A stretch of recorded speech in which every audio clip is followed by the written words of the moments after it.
माझं नाव केतकी देशपांडे आहे आणि आपण BPCS 184 किंवा BPCS 184 या विषयाबद्दल चर्चा करत आहोत. तर BPCS 184 हा विषय कोणता आहे तर तो शालेय मानसशास्त्र आहे आणि मागच्या सेशनमध्ये आपण पहिला ब्लॉक बघितला. आता आपण दुसरा ब्लॉक बघणार आहोत. तो दुसरा ब्लॉक म्हणजे मुले आणि किशोरवयीन मुलांमधील विकासात्मक घटक, factors of development in children and adolescents. या ब्लॉकमध्ये दोन युनिट आहेत, ते म्हणजे 2 आणि 3. तर मग आपण आता शालेय मानसशास्त्र, मुले आणि किशोरवयीन मुलांमधील विकासात्मक घटक या ब्लॉकची चर्चा सुरू करूया.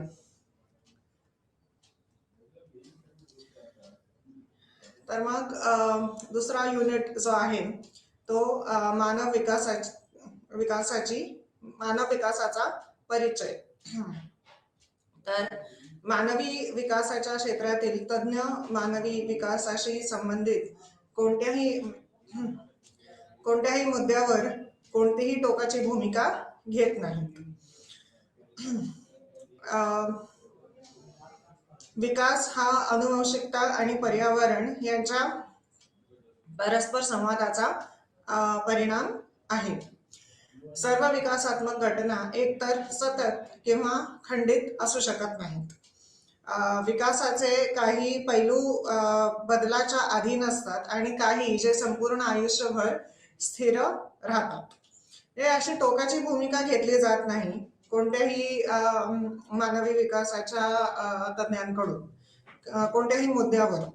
आणि म्हणजे अशी टोकाची भूमिका घेतली जात नाही कारण अनुवंशिकता आणि पर्यावरण या दोन घटकांचे सतत संवाद चाललेला असतो. आणि संवाद चाललेला असतो म्हणजे ते सतत परिणाम करत असतात. प्रत्येक क्षणी परिणाम चालूच असतो त्या व्यक्तीवर, अनुवंशिकता आणि पर्यावरणाचा. म्हणजे अनुवंशिकता इंटरनल असते आणि पर्यावरण बाह्य असतं. तर आणि म्हणजे पर्यावरण बदलता येतं, अनुवंशिकता बदलता येत नसते. तर म्हणजे पर्यावरण जर का बदललं तर मग अनुवंशिकता पर्यावरणाप्रमाणे आपल्याला जे सोयीस्कर होईल त्याप्रमाणे ती व्यक्ती वागते, म्हणजे किंवा त्या व्यक्तीचे वर्तन असते. म्हणून मग मानवी विकासाच्या क्षेत्रातील तज्ञ मानवी विकासाशी संबंधित कोणत्याही मुद्द्यावर कोणतीही टोकाची भूमिका घेत नाहीत. आणि म्हणजे भूमिका घेत नाहीत तर विकास हा अनुवंशिकता आणि पर्यावरण यांच्या परस्पर संवादाचा परिणाम आहे. म्हणजे पर्यावरण बदलता येतं असं मी म्हटलं होतं. आणि म्हणजे पर्यावरण बदलता येतं कारण बदल हा सतत चालूच असतो. जगात अशी कोणतीही गोष्ट नाहीये जी स्थिर आहे. बदल हा कायम होत चाललेला आहे. आणि मग तो म्हणजे जगामध्ये बदल होत चाललेला आहे आणि जगामध्ये चाललेला आहे तर मग एका व्यक्तीवर तो चालू असणारच सतत. तर मग अनुवंशिकता आणि पर्यावरण यांच्या परस्पर संवादाचा परिणाम आहे. आणि अनुवंशिकता बदलता येत नाही हे जे मी म्हटलं, म्हणजे अनुवंशिकता तुमचं जे पर्यावरण आहे किंवा त्या व्यक्तीचं पर्यावरण जे आहे ते जर का बदललं तर मग त्या पर्यावरणाच्या म्हणजे आपल्याला सोयीस्कर जे आपल्याला सोयीस्कर जे घटना असं नाही, जे एक वातावरण असेल ते ते निर्माण करायचा अनुवंशिकता प्रयत्न करत असते. जे कोणालाही म्हणजे एकच व्यक्ती असेल, पण जर का खराब पर्यावरणामध्ये, खराब वातावरणात असेल, तर मग ती व्यक्ती गुन्हेगार बनू शकते. आणि याच्या उलट जर का तीच व्यक्ती खूप चांगल्या पर्यावरणामध्ये असेल, तर मग ती व्यक्ती एक विद्वान पण बनू शकते. तर मग अनुवंशिकता आणि त्या व्यक्तीने म्हणजे त्या व्यक्तीला तेवढा समज येऊ शकतो आणि मग त्याप्रमाणे ती व्यक्ती हालचाल करू शकते. बऱ्याच वेळा आपण पर्यावरणाचे काही घटक यांचा असा म्हणजे सोडून देतो. आपल्याला जे नियंत्रणात आणता येत नाही ते आपण बऱ्याच वेळा सोडून देतो. किंवा म्हणजे सोडून देतो म्हणण्यापेक्षा आपण नियंत्रणात आणून आपल्याला कितपत फायदा होईल हे जर का आपण विचार केला आणि म्हणजे मग नियंत्रण आणायचा प्रयत्न करतील पण कदाचित. पण मग जर का म्हणजे अशा प्रकारे अनुवंशिकता आणि पर्यावरण यांच्या परस्पर संवादाचा परिणाम आहे. तर मग अनुवंशिकता आणि पर्यावरण हे सतत या दोन घटकांमध्ये सतत संवाद चालू असतो आणि त्याचा परिणाम म्हणजे त्या व्यक्तीच्या विकासावर होत असतो. सर्व विकासात्मक घटना एकतर सतत किंवा खंडित असू शकत नाहीत, कारण बदल हा सतत चालूच असतो. विकासाचे काही पैलू बदलाच्या अधीन असतात किंवा विकासात्मक मानसशास्त्र याच्यामध्ये आपण बघितलं, एक व्यक्ती जन्माला आली की प्रत्येक क्षणाला ती व्यक्ती म्हणजे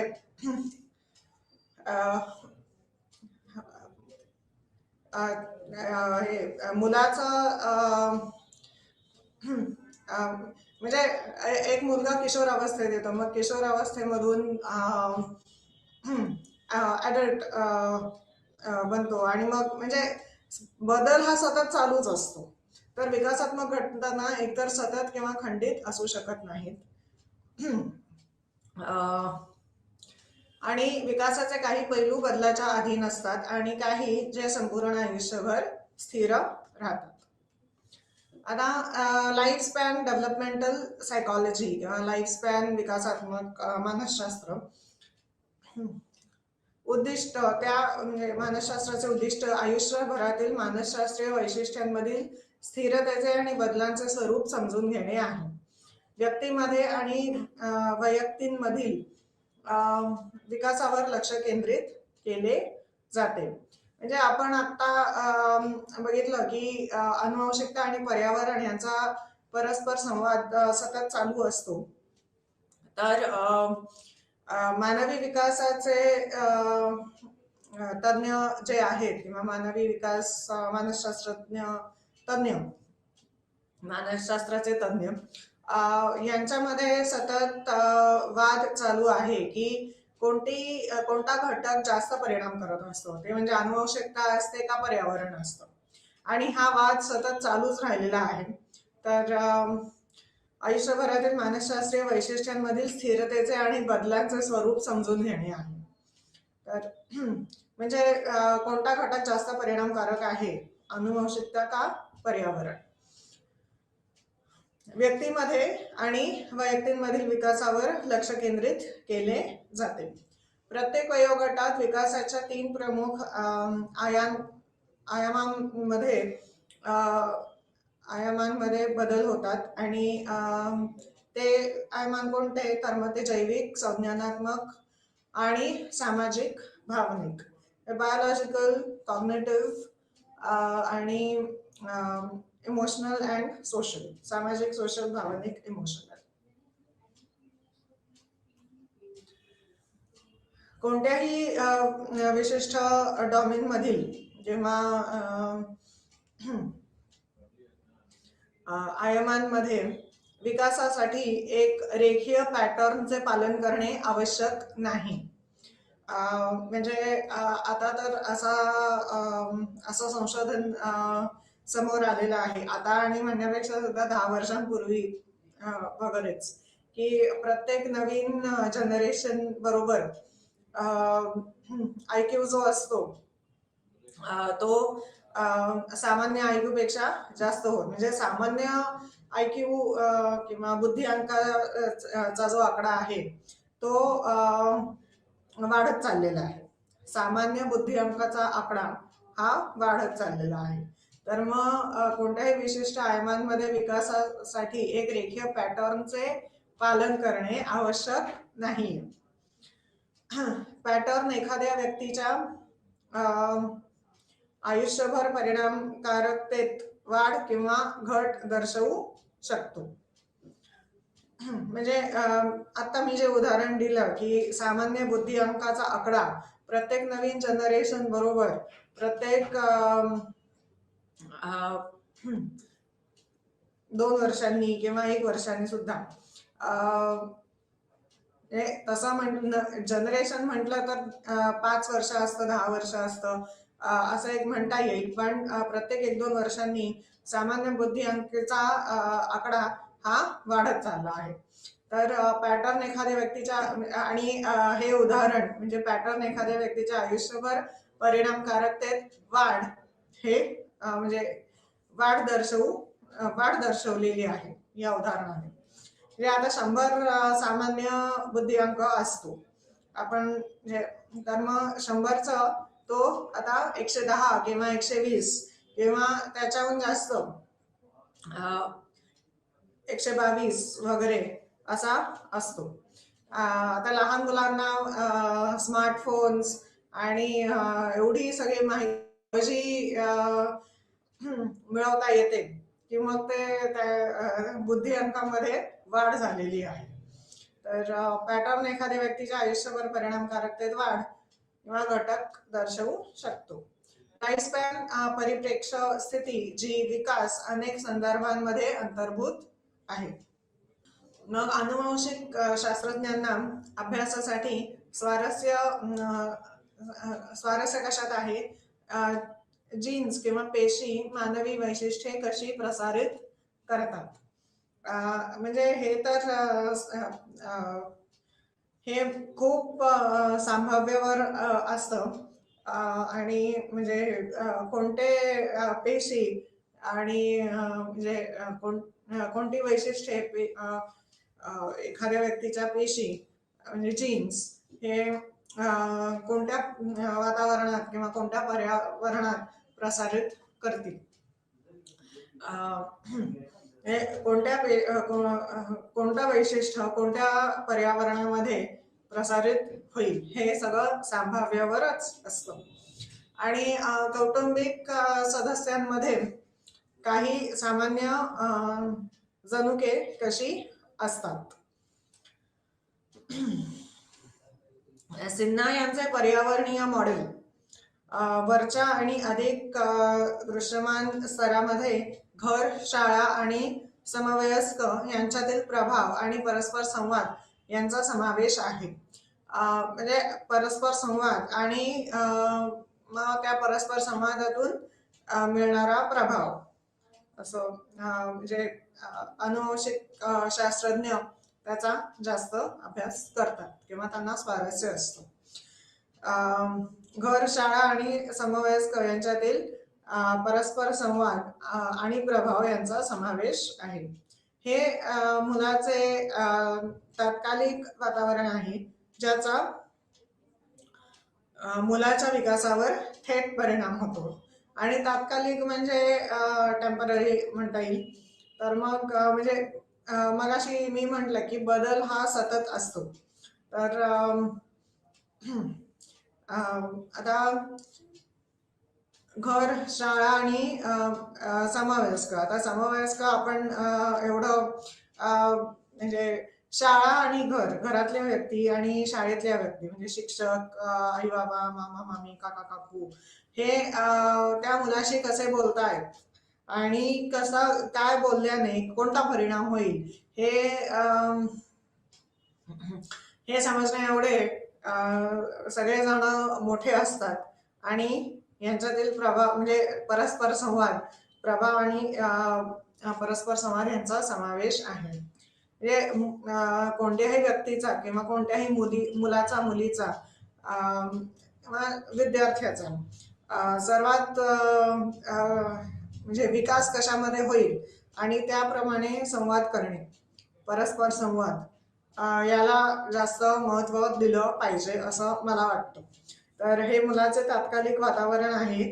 म्हणजे काय आहे, शाळेमध्ये एक ठराविक वर्षच असतो एक विद्यार्थी, कॉलेजमध्ये पण ठराविक वर्षच असतो किंवा असते. आणि त्या काळामध्ये सुद्धा किंवा एक 10-12 वर्षांच्या काळामध्ये जेव्हा एक विद्यार्थी शाळेमध्ये असतो, शाळेमध्ये विद्यार्थी म्हणून असतो, तेव्हा तेव्हा सुद्धा म्हणजे पालक शाळा बदलत असतात. तर मग हे मुलाचे तात्कालिक वातावरण आहे, ज्याचा ज्याचा मुलाच्या विकासावर थेट परिणाम होतो आणि म्हणून मग त्याचा म्हणजे विकासावर थेट परिणाम होत असतो.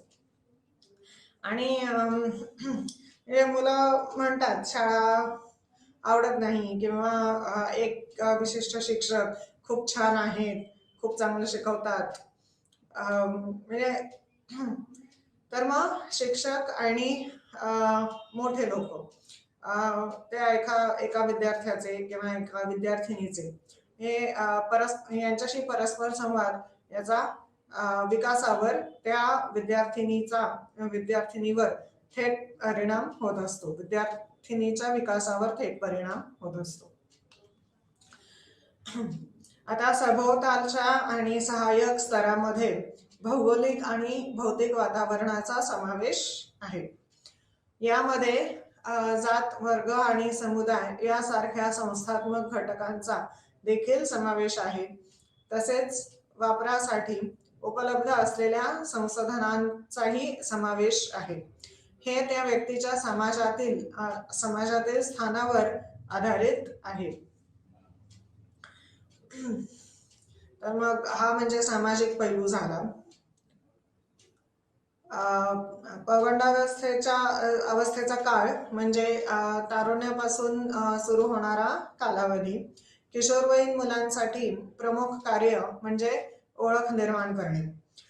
म्हणजे किशोरवयीन मुलांसाठी प्रमुख कार्य ही ओळख निर्माण करणे. म्हणजे साधारणपणे 7वी-8वीत मुलं म्हणतात की मला आर्ट्सला जायचंय, कॉमर्सला जायचंय, सायन्सला जायचंय, इंजिनियर बनायचंय, सायंटिस्ट बनायचंय, पायलट बनायचंय वगैरे. तर मग ते असं का बोलत असतात? कारण त्यांचं कार्य आहे स्वतःची ओळख निर्माण करणे. तर किशोरवयीन मुलांसाठी प्रमुख कार्य म्हणजे ओळख निर्माण करणे. जेम्स मॉरिस ॲडॉलसेंट किंवा पौगंडावस्थेतील पौगंडावस्थेत ओळख कशी निर्माण करतात त्याचे टप्पे दिलेले आहेत, स्टेजेस दिलेले आहेत. आणि आता आपण ते स्टेजेस किंवा ते टप्पे बघणार आहोत किंवा बघतोय. तर पहिला टप्पा जो आहे तो फोरक्लोजर. तर फोरक्लोजर मध्ये म्हणजे किशोर कसे असतात? तर फोरक्लोजर हे असे लोक आहेत ज्यांनी ठराविक उद्दिष्टे स्वीकारलेली आहेत, सहसा थेट त्यांच्या पालकांकडून निर्णयाच्या कालावधीत न जाता.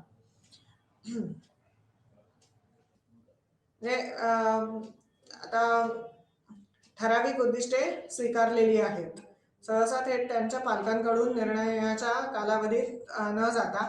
हा म्हणजे ते आता एकदा पालक सांगतात की तू इंजिनियर बनायचंयस, मग फोरक्लोजर लोक किंवा फोरक्लोजर किशोर अवस्थेत विद्यार्थी असतात ते ठीक आहे, बनतो मी इंजिनियर किंवा बनते मी इंजिनियर, त्याला म्हणतात फोरक्लोजर.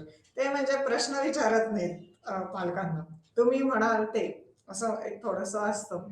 आणि तसं म्हणजे त्यांची वाढ पण तशी झालेली असते वगैरे, म्हणजे बरेच घटक असतात. आणि हे म्हणजे तर मग फोरक्लोजर ही अशी लोक आहेत ज्यांनी ठराविक उद्दिष्टे स्वीकारलेली आहेत. कारण एकदा स्वीकारलं की मग प्रश्नच उरत नाही ना, मग प्रश्न कशाला विचारतील ते. असं एक आहेच आहे. तर मग सहसा थेट त्यांच्या पालकांकडून निर्णयाच्या कालावधीत न जाता आयडेंटिटी डिफ्युजन. आता दुसरा टप्पा जो आहे तो आहे आयडेंटिटी डिफ्युजन. ही अशी लोक आहेत जे स्पष्ट ओळख मिळवण्यात अयशस्वी झालेली आहेत. तर ते म्हणजे आयडेंटिटी डिफ्युजन, स्पष्ट ओळख मिळवण्यात अयशस्वी झालेली आहेत. मग मोरॅटोरियम असे लोक आहेत जे वास्तविकपणे ओळखीच्या संकटात आहेत. म्हणजे आता मी काय करायला पाहिजे हे त्यांना पण कळत नसतं, किंवा कळत नसतं म्हणजे उलगडत नसतं. आणि म्हणजे मग ते बऱ्याच वेळा लोकांकडून गायडन्स घेणे, किंवा हा गायडन्स घेणे जास्त करून. आणि नंतर मग गायडन्स जरी घेतला तरी सुद्धा त्यांना स्वतःला नाही ठरवता येत, तर मग म्हणून मग ते संकट असते. तर मोरॅटोरियम ही अशी लोक आहेत, ही असे किशोरवयीन विद्यार्थी आहेत जे वास्तविकपणे ओळखीच्या संकटात आहेत. ओळख प्राप्त करणारे असे लोक आहेत ज्यांनी त्यांची व्यावसायिक आणि वैचारिक उद्दिष्टे निवडणे पूर्ण केलेले आहे. म्हणजे बऱ्याच वेळा ते ठरवतात की आपण हे करायचं आहे, मग त्यांना म्हणजे पालकांकडून, शिक्षकांकडून वगैरे सुद्धा सपोर्ट आणि प्रोत्साहन मिळते, आणि मग ते यशस्वी होतात. तर मग आणि मग यशस्वी झाल्यावर ओळख प्राप्त होतच असते. तर ओळख प्राप्त करणारे असे लोक आहेत ज्यांनी त्यांच्या व्यावसायिक आणि वैचारिक उद्दिष्ट निवडणे पूर्ण केलेले आहे. तर मग ते 4 टप्पे म्हणजे फोरक्लोजर, आयडेंटिटी डिफ्युजन, ओळख मिळवण्यात अयशस्वी झालेले आहेत, आणि मग मोरॅटोरियम जे संकटात आहेत, आणि ओळख किंवा अचीवमेंट, ओळख प्राप्त करणारे असे लोक आहेत ज्यांनी त्यांची व्यावसायिक आणि वैचारिक उद्दिष्टे निवडणे पूर्ण केलेले आहे. आता प्राथमिक प्रौढत्व हा म्हणजे आपण आता हे टप्पे बघितले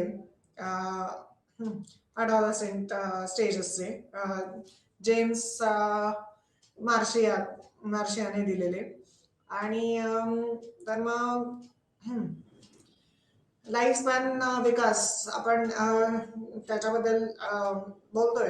तर प्राथमिक प्रौढत्व हा 20 ते 40 या दरम्यानचा कालावधी असतो, आणि डॅनियल लेव्हिन्सनच्या मते वयाच्या 30च्या आसपास प्रौढ उद्दिष्टे पूर्ण करण्यासाठी पुरुष स्थिरावतात तेव्हा एक संक्रमण होते. मग 40 ते 45 हा वयोगटातील अनेकांना मिड लाईफ क्रायसिसचा अनुभव येतो. त्यांची उद्दिष्टे आणि प्रगती यावर प्रश्नचिन्ह निर्माण करण्याचा हा तणावपूर्ण कालावधी आहे. आणि मध्यम प्रौढत्व म्हणजे मिड लाईफ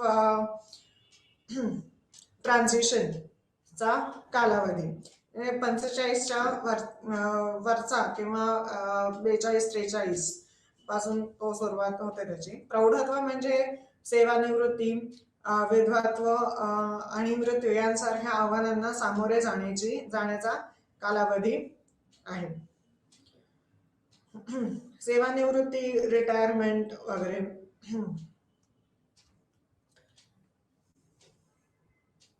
मग निसर्ग किंवा पालन प्रश्नाचा संदर्भ आहे की विकासाचा परिणाम अनुवांशिक मेकअपचे प्रकटीकरण, किंवा आपण ज्या अनुभवांचा आणि वातावरणाचा सामना करतो त्यामधून येणार. मग विकासाच्या तत्वांमध्ये समाविष्ट आहेत बहुआयामी, बहुदिशात्मक तत्व आहेत. ही डेव्हलपमेंट किंवा विकास जो होतो तो म्हणजे कसा होत असतो.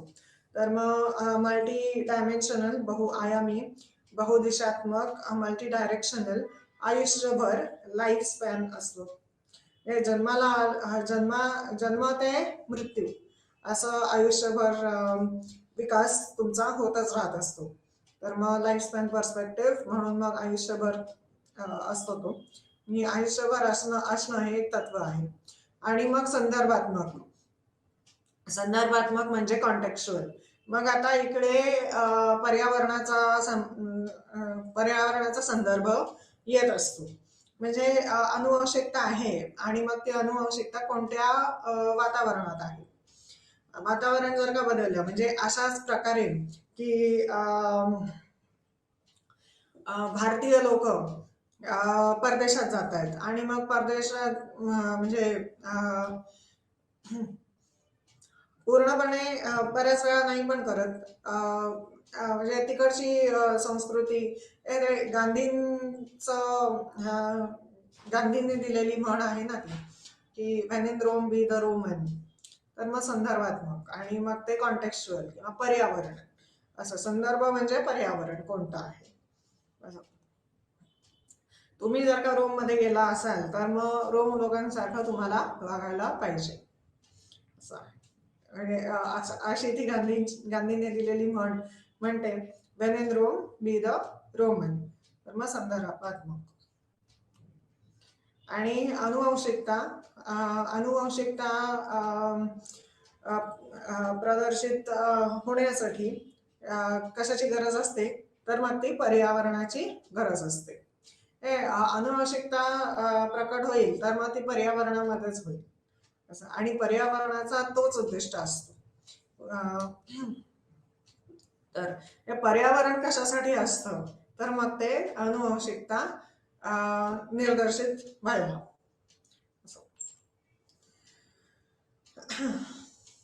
आता मानवी विकासाच्या परिचयातील महत्वाच्या अटी किंवा महत्वाचे संकल्प. तर दुर्गानंद सिन्हा यांचे इकॉलॉजिकल पर्यावरणीय मॉडेल. आता भारतीय संदर्भात मुलाच्या विकासाचे आकलन होण्यासाठी डिझाईन केलेले. म्हणजे दुर्गानंद सिन्हा यांनी भारतीय पर्यावरण विकासाच्या म्हणजे भारतीय पर्यावरणामध्ये विकास कसा होईल हे ते पर्यावरणीय मॉडेल सांगते, जे दुर्गानंद सिन्हाने दिलेलं आहे. दुर्गानंद सिन्हाचं पर्यावरणीय मॉडेल हे काय सांगते, तर भारतामध्ये विकास कसा होईल, विकासाचे आकलन होण्यासाठी डिझाईन केलेले मुलाचे पर्यावरण शास्त्र 2 एकाग्र स्तरांमध्ये संकल्पित होते. ते म्हणजे वरचे आणि अधिक दृश्यमान स्तर आणि सभोवतालचे आणि सहाय्यक स्तर. जे दिसतात ते दृश्यमान स्तर, वरचे आणि अधिक दृश्यमान स्तर, ते 2 स्तर आहेत. आणि सभोवतालचे आणि सहाय्यक स्तर म्हणजे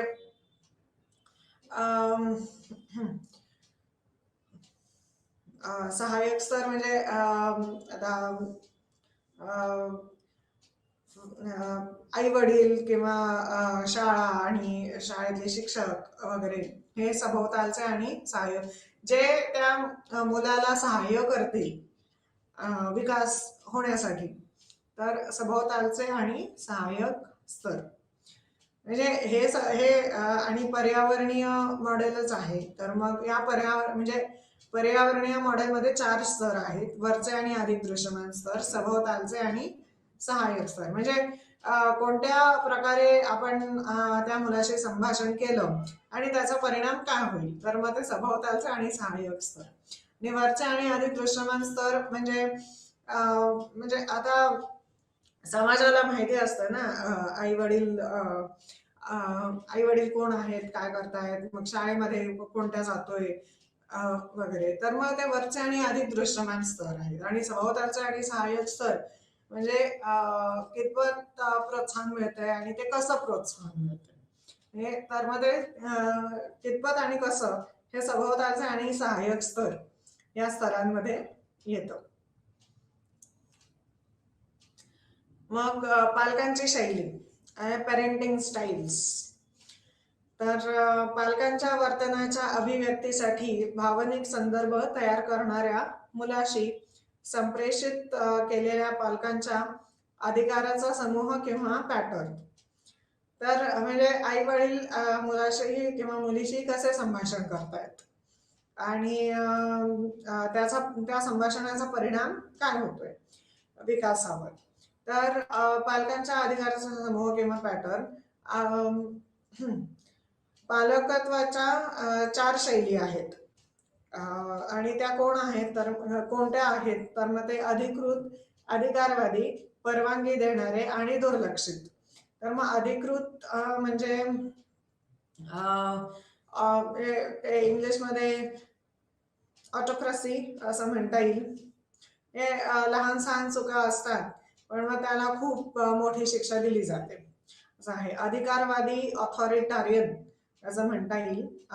तर मग ऑथॉरिटारियन म्हणजे जास्त करून या शैलीमध्ये किंवा या पालकत्वाच्या शैलीमध्ये विश्वास बऱ्यापैकी असतो किंवा भरपूर असतो. असा मुलाला किंवा मुलीला ज्या काही अडचणी येत आहेत ते त्या अडचणी तो किंवा ती स्वतःच्या पालकांशी मोकळेपणाने बोलू शकतात आणि मग ते पालक सुद्धा समजून घेतात आणि मग त्या म्हणजे कोणतीही समस्या सोडवण्यासाठी काय केलं पाहिजे याच्यामध्ये चर्चा बऱ्यापैकी व्यवस्थित होत असते अधिकारवादी किंवा ऑथॉरिटारियन मध्ये, कारण विश्वास असतो असं एक आहे. अधिकृत याच्यामध्ये विश्वास असू शकत नाही फारसा, कारण लहान सहान चुका असतात आणि एवढी मोठी शिक्षा देण्यामध्ये काय अधिकृत याच्यामध्ये पालक म्हणतात की वळण लावतोय आम्ही, पण त्याचा परिणाम काहीतरी वेगळंच होऊ शकतात असं आहे.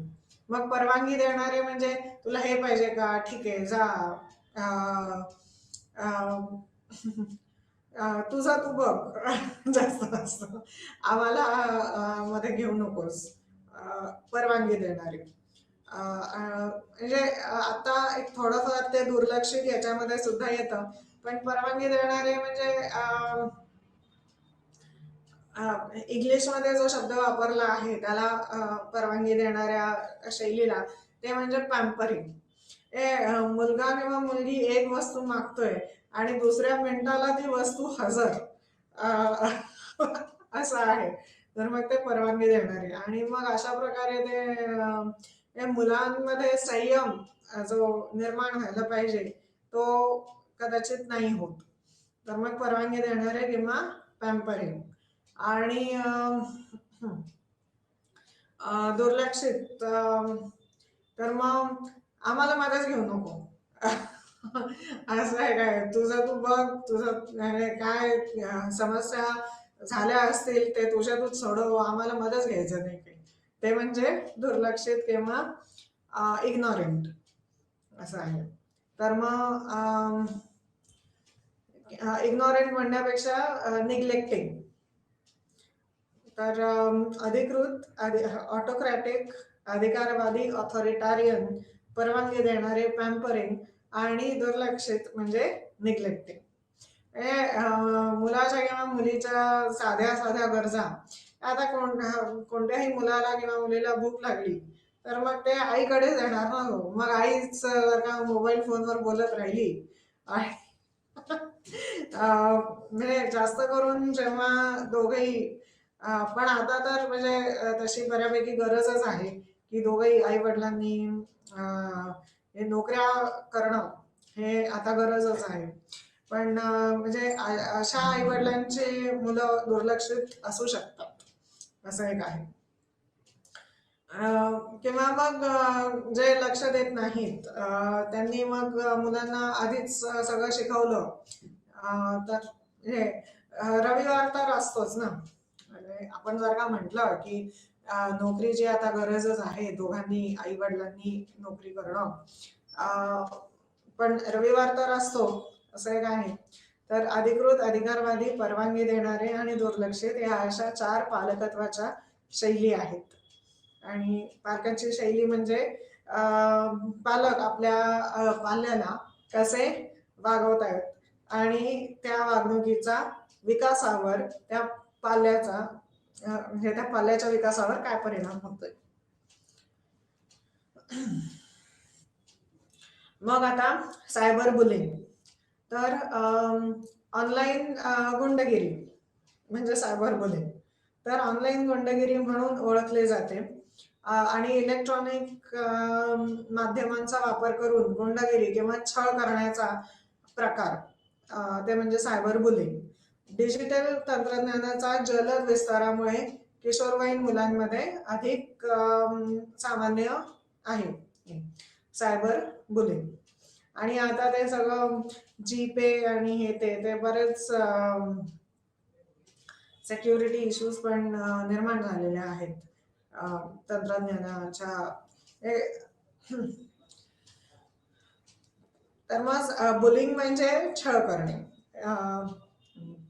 डिजिटल अवलंबित्व, तर अवलंबित्व म्हणजे डिजिटल डिपेंडन्स असं म्हणता येईल. इंटरनेट किंवा इलेक्ट्रॉनिक्सचा अतिवापर जेथे एखाद्याच्या जीवनावर परिणाम होतो. आणि उदाहरणांमध्ये सोशल मीडिया म्हणजे फेसबुक अवलंबित्व, स्मार्टफोन अवलंबित्व आणि इंटरनेट व्यसन यांचा समावेश आहे. मग ऑनस्क्रीन व्यसनाधीनता, तर स्क्रीन वापरात गुंतण्याची सक्ती सूचित करते, ज्यामुळे दैनंदिन कार्ये बिघडतात, ज्यामुळे उत्पादकता कमी होते आणि सामाजिक नातेसंबंधातील कमतरता, सोबतीपणा वगैरे, म्हणजे सोबतीपणा म्हणण्यापेक्षा सुद्धा आयसोलेशन असं ऑनस्क्रीन व्यसनाधीनता.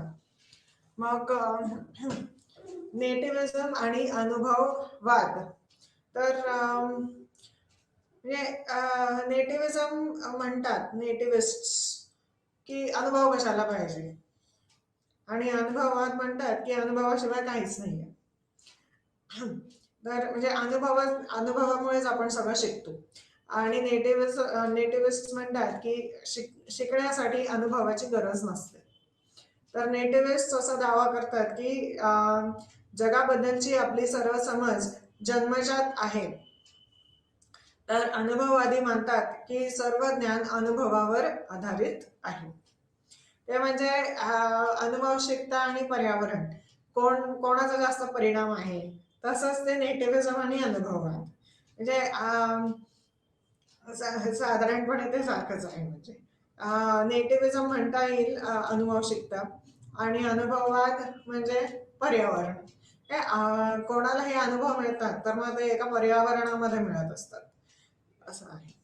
आणि म्हणजे अनुवांशिकता नेटिव्हिझम आणि अनुभववाद पर्यावरण असं म्हणता येईल. म्हणजे विकास जो होत असतो ते शिकल्यानंतरच होत असतो. विकास होण्यासाठी शिक्षण किंवा शिकणे, आता एखादा चांगला कोणती क्रीडा असेल, पोहायला खूप चांगलं जमतं, तर मग ते पोहायला म्हणजे पोहणं शिकणे हे आहेच आहे ना, म्हणजे त्याच्याशिवाय विकास नाही होणार. तर मग कोणताही विकास व्हायला जे गरजेचं आहे ते शिक्षण गरजेचं आहे. आणि म्हणून मग ते नेटिव्हिझम आणि अनुभववाद किंवा अनुवांशिकता आणि पर्यावरण. पोहणं शिकायला, पोहणं तुम्ही हवेमध्ये नाही शिकू शकत. पोहणं शिकायला म्हणजे पाण्यातच पोहता ना तुम्ही, असं आहे. तर आता आपण तिसरा युनिट बघणार आहोत, ते म्हणजे विकास सिद्धांत. तर डेव्हलपमेंटल थिअरिस्ट किंवा डेव्हलपमेंटल सिद्धांतवादी ज्यांनी सिद्धांत दिलेले आहेत आणि न्यूरोसायन्स एक्सपर्ट असे प्रतिपादन करतात की जीवनाची पहिली काही वर्षे ज्यामध्ये बाल अवस्था आणि बालपण अवस्थेचा समावेश असतो, संपूर्ण आणि आयुष्यभराचा कालखंडासाठी सर्वात महत्वपूर्ण असतात. तर संज्ञानात्मक विकास मानव जगासोबतच्या परस्पर संवादात ज्ञान कसे मिळवतात, व्यवस्थापित करतात, साठवतात आणि वापरतात. संज्ञानात्मक विकास. किंवा याला कॉग्निटिव्ह असं म्हणता येईल. जीन पियाजेने हे ते जीन पियाजे असा उच्चार असतो. जीन पियाजे संज्ञानात्मक विकासाच्या क्षेत्रात केलेल्या सैद्धांतिक योगदानांमध्ये पुढाकार घेतलेला आहे. त्यांनी संज्ञानात्मक क्षमतांच्या विकासामध्ये सभोवतालच्या वस्तूंसह मुलाच्या परस्पर संवादाच्या महत्वावर भर दिलेला आहे. त्यांनी मुलांमध्ये होत असलेल्या विकासात्मक बदलांचे तपशीलवार निरीक्षण केले. वेगवेगळ्या वयोगटातील मुले कशी विचार करतात आणि समस्या सोडवतात यामधील गुणात्मक फरकांच्या विरुद्ध त्यांची गुणात्मक संकल्पना आहे. हे क्वालिटेटिव्ह आणि क्वांटिटेटिव्ह. तर मग आपली म्हणजे जसं वय वाढतं तसे क्वालिटेटिव्ह फरक पडत असतो असं जीन पियाजे म्हणतात. तर मग आता जीन पियाजेने 4 टप्पे दिलेले आहेत संज्ञानात्मक विकासाचे. पियाजे म्हणजे ते असं म्हणतात की मुले जी वाढत असतात ती म्हणजे मोठ्यांपेक्षा वेगळा विचार करतात. आणि तर मग हे 4 टप्पे आहेत.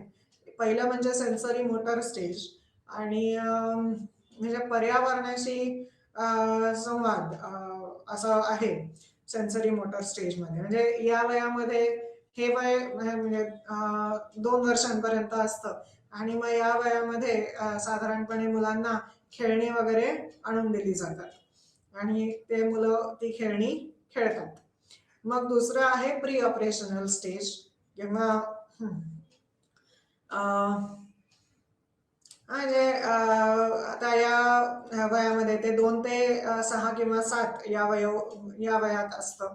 आणि मुलींना म्हणजे बार्बी किंवा बाहुल्या आणून दिल्या जातात आणि मुलांना म्हणजे ते असं ना काहीतरी जॅझो किंवा म्हणजे तर मग किंवा एक साधारणपणे मुली म्हटल्या की गुलाबी रंग असतो आणि मुलं म्हटले की निळा कलर असतो.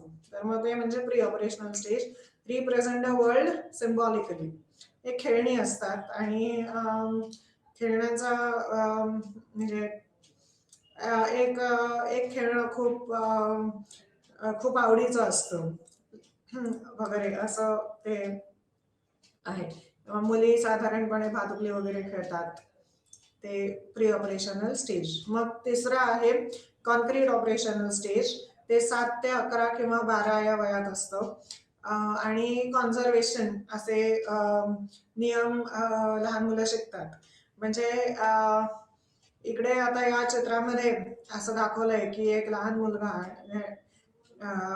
वेगवेगळ्या आकाराचे पेले आहेत, कंटेनर आहेत आणि पाणी म्हणजे वेगवेगळ्या आकारांचे आहेत पण साधारणपणे ते पाणी सारखंच आहे असं एक कॉन्क्रीट ऑपरेशनल स्टेज. कॉन्झर्वेशन एका याच्यात नाही तर मग दुसऱ्या याच्यात तेवढंच पाणी मावू शकतं किंवा एक साधारणपणे एक प्रेझेंटेशन शैली म्हणतो ना आपण तसं हे उत्तर तुम्ही कसं लिहायचं आहे वगैरे. हे कॉन्क्रीट ऑपरेशनल स्टेज. आणि मग शेवटी आहे ते फॉर्मल ऑपरेशनल स्टेज. ते 12 ते अडल्टहुड असं आहे.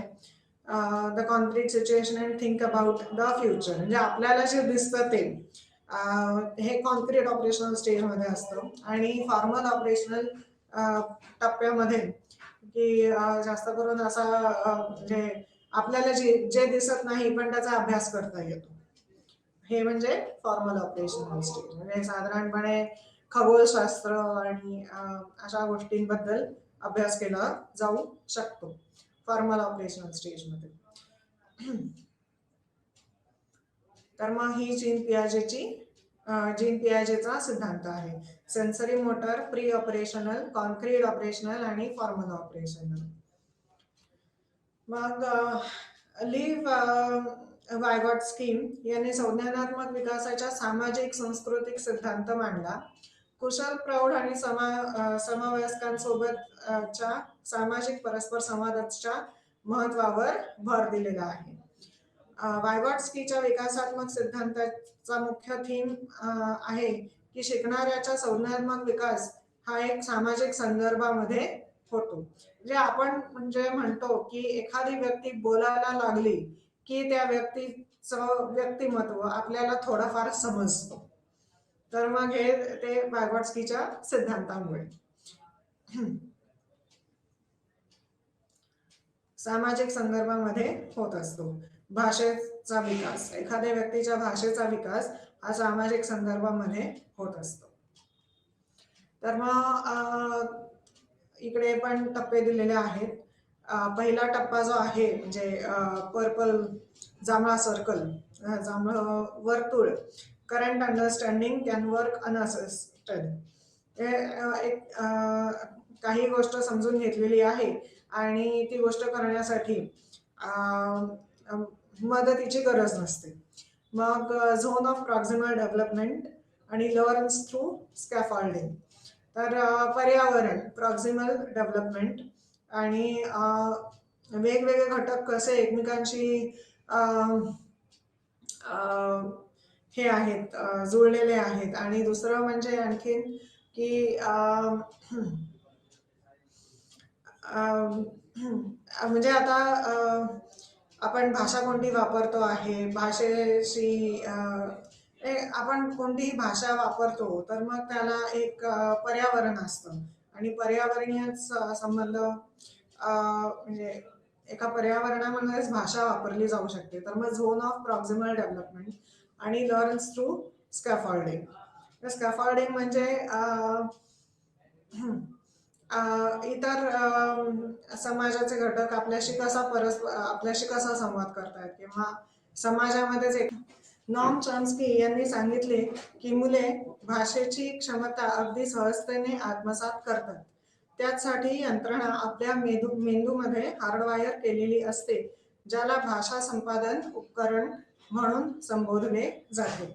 भाषा हे संप्रेषण साधन आहे ज्यामध्ये चिन्हे, नियम आणि जनरेटिव्ह विस्तार करण्यायोग्य किंवा क्रिएटिव्ह फंक्शनची प्रणाली समाविष्ट आहे. भाषा संपादन यंत्र LAD ही कोणत्याही भाषेचे नियम, कोड आणि संग्रहित करण्यासाठी प्रोग्राम केलेले एक न्यूरोलॉजिकल प्रक्रिया आहे. भाषा संपादन यंत्र LAD म्हणजे लँग्वेज ॲक्विजिशन डिव्हाइस.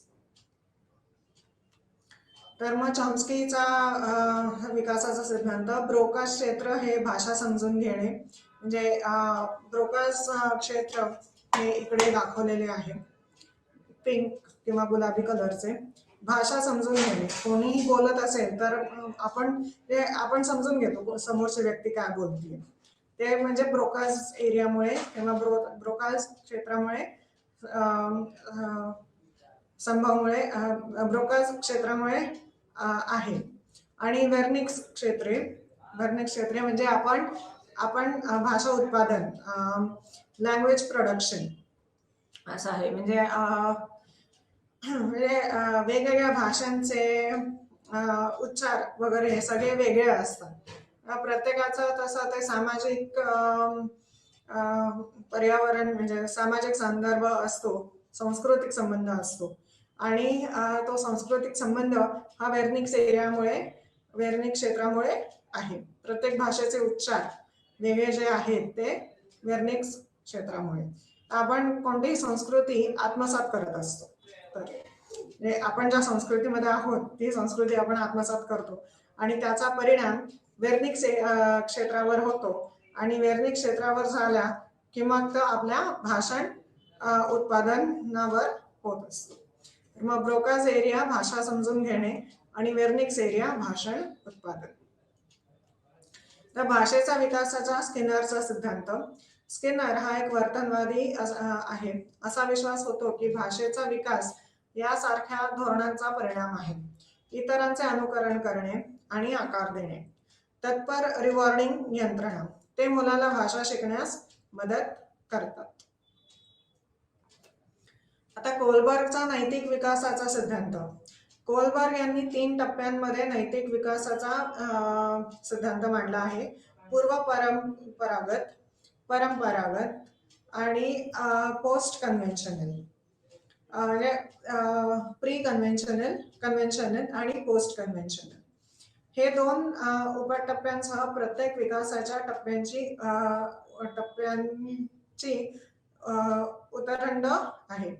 कोलबर्ग यांच्या मते मुलांमध्ये नैतिक तर्कशक्तीचा विकास वय आणि संज्ञानात्मक विकासावर अवलंबून असतो. मग आता आहे कोलबर्गचा नैतिक विकासाचा सिद्धांत. प्री कन्व्हेन्शनल 3 ते 7 वयापर्यंत, मग ते मॉरल रिझनिंग आणि शिक्षा किंवा बक्षीस याच्यावर अवलंबून असतं. ते म्हणजे प्री कन्व्हेन्शनल आणि सेल्फ इंटरेस्ट आणि अवॉइडिंग पनिशमेंट. मग कन्व्हेन्शनल 8 ते 13 वयापर्यंत, मग बाह्य गोष्टींवर, बऱ्याच बाह्य घटकांवर आधारित असतो. ते म्हणजे law and order, morality, attitude. आणि पोस्ट कन्व्हेन्शनल म्हणजे ॲडल्टहूडमध्ये, तर मग moral reasoning based on personal, स्वतःची काय तत्वे आहेत याच्यावर ते अवलंबून असते. सोशल कॉन्ट्रॅक्ट आणि प्रिन्सिपल, आपण कोणत्या संस्कृतीमध्ये आहोत, कोणत्या समाजामध्ये आहोत त्याप्रमाणे. मग गिलिगनचा नैतिक विकासाचा सिद्धांत. कॅरॉल गिलिगनचा असा विश्वास होता की पुरुष आणि स्त्रियांचा नैतिक आणि मानसिक प्रवृत्ती भिन्न असते. पुरुषांपेक्षा स्त्रिया नैतिक दुविधा अधिक वैयक्तिकृत करतात. त्यांची तर्कशक्ती, स्वतःची जबाबदारी आणि इतरांची जबाबदारी यांच्यातील संघर्ष सोडवण्याच्या प्रयत्नांना प्रतिबिंबित करते. शिक्षा आणि संज्ञानात्मक प्रक्रिया लिंग भूमिका आणि लिंग ओळखांचा विकास निर्धारित करतात. तर मग मुलांच्या तुलनेमध्ये मुली म्हणजे स्वतःची जबाबदारी आणि दुसऱ्यांसाठी सहाय्य करणे, compassion instead of being justice based.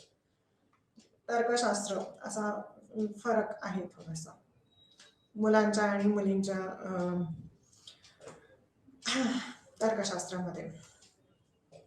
आता माहिती प्रक्रिया मॉडेल हे एक मेमरी मॉडेल आहे, जे माहिती कशी प्राप्त होते आणि कमी किंवा जास्त कालावधीसाठी कशी संग्रहित केली जात आहे हे पाहिलं आहे.